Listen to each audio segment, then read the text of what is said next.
The guest is Mr. RPatton, and the topic is the Freedom Ride, and of course Mr. Patton is a Freedom Ride participant.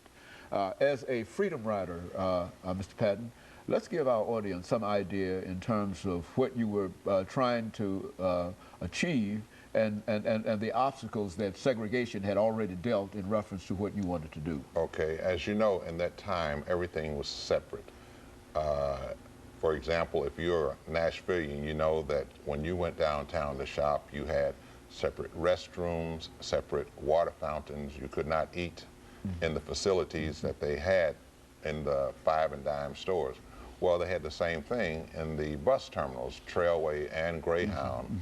When you got, well, you had to sit in the back of the bus for one thing. Secondly, when you reached your destination, if you wanted to go in and have a sandwich or refresh yourself, you had to follow the signs that said colored. And according to the law, that was against the law, the federal law that allowed you as a passenger on the bus or an airplane, you were supposed to be able to use the facilities. You should be able to go into the front door, use the restroom of choice, and to use the lunch counter. But that's what CORE was testing to make sure that these walls had fallen down. And so there were people who resisted this. First, I must tell you that they didn't just get on a bus or 2 buses and ride. This was one of those things that we found out in Nashville, was that the FBI had to know at all times what was going on. You had to call the FBI and let them know that you were moving from point A to point B and give names and how many people for your protection. Now, the thing that you must realize too is that all FBI are not the same.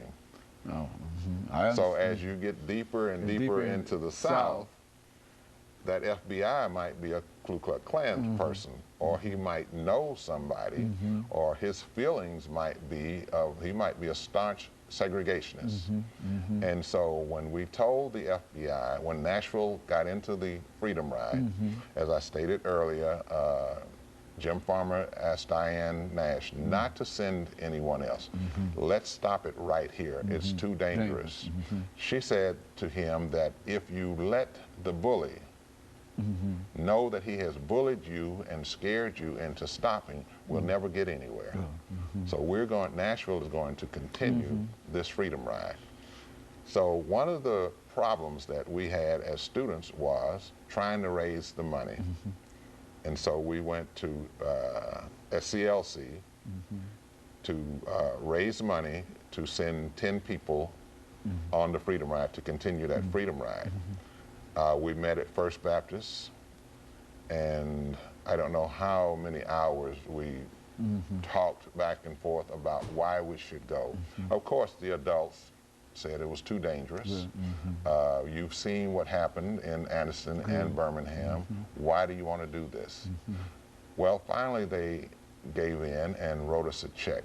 We needed $900 for 10 students. The check needed 2 signatures. They only had 1 person there to sign the check. And just to show you, just like in the sit-ins, the whole city was involved. Although there were students actually doing the sit-in portion. They had a great support. They had a great support team. When we needed the $900 and we had to wait for that signature, well, we wanted to go right then. While the fire was hot, let's get into it right now. We went to a policy person, a numbers man, and told him our situation, that we needed another signature. He cashed a check for us. He said, I'll get the other signature. You do what you have to do. And so on that Tuesday, we sent, the 16th, we sent our first 10 people on the Freedom Ride. And they from Nashville to Birmingham. And of course, the first day in Birmingham, I think that Wednesday, they sat in the bus station all day. This Thursday, they were in jail. In Birmingham? In Birmingham. They were arrested and put in jail. Thursday night, they were brought back, late Thursday night, they were brought back to the Alabama-Tennessee state line. They thought that they were going to be brought all the way home. but the chief of police put them out right on there the state line. on the state line, Ardmore, and they found a house. But before they got out of the car, Catherine Burke told the chief of police, she said she had to say something, and she was thinking about Gary Cooper. And we'll see you at high noon. We'll see you. We'll be back in Birmingham at high noon. They lucked up and found a house, a black family with a telephone.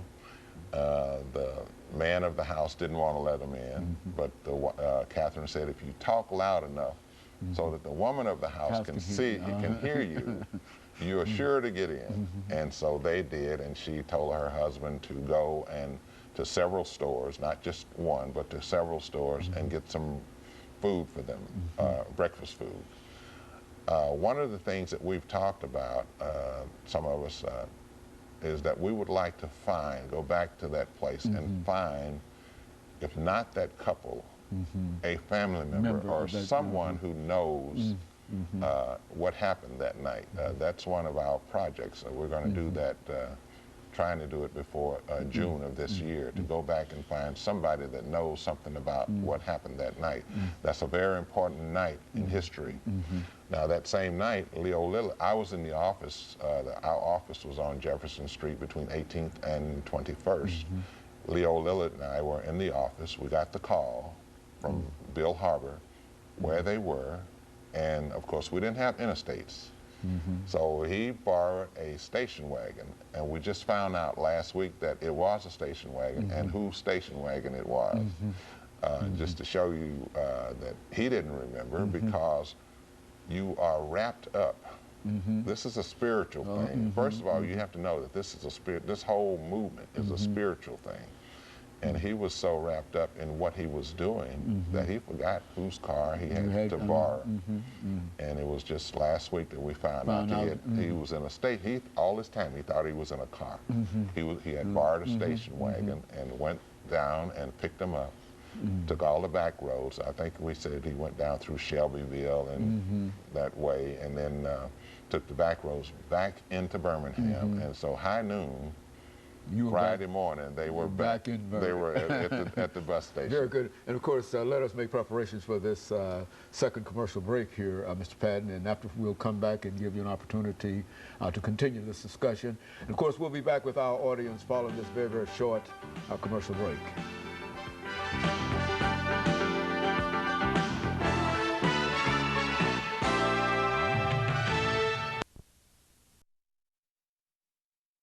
The guest is Mr.